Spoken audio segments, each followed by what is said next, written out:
following ancient instincts.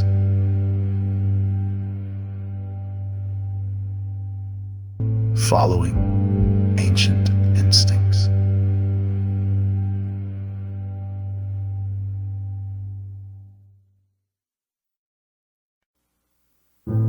The dust motes danced in the single shaft of sunlight piercing the otherwise dim interiors of the Kyiv archive.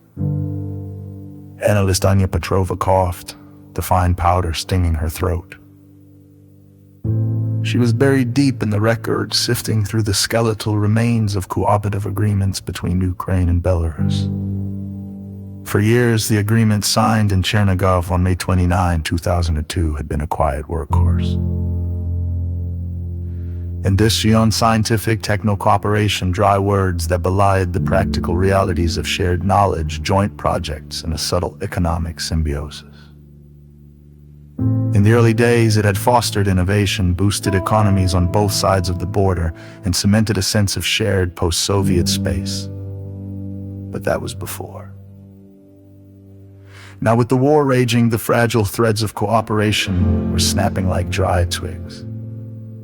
The political climate had soured beyond repair. Anya's task, assigned with grim efficiency by her superiors, was to prepare the documentation for the formal termination of the agreement. She found the original document, pristine in its protective sleeve, the signatures of the Ukrainian and Belarusian representatives, once symbols of promise, now felt like ghosts mocking her. It was a testament to a different era, a time when the idea of such a rupture seemed unthinkable. Anya traced her finger along the Ukrainian signature. She remembered her grandfather, a retired engineer, talking about his collaboration with a Belarusian colleague on developing a new type of agricultural machinery. The project had been a success, yielding better harvests and strengthening the bond between the two men. Those personal connections, built on shared expertise and mutual respect, were now collateral damage.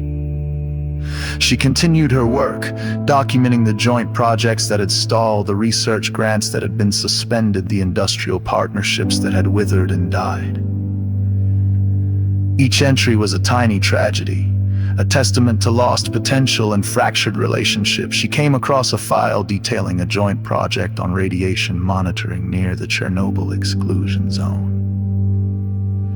Belarusian and Ukrainian scientists had worked side by side, sharing data and expertise to mitigate the long-term environmental impacts. It was a stark reminder of their shared history, a history now overshadowed by conflict.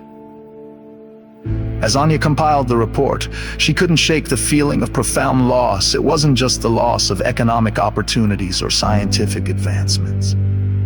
It was the loss of trust, the shattering of shared dreams, the severing of connections that had once bound two nations together. The termination process was swift and bureaucratic.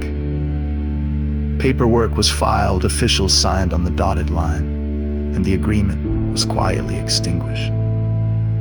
One evening, she found herself walking along the Dnipro River, the lights of Kyiv glittering on the water.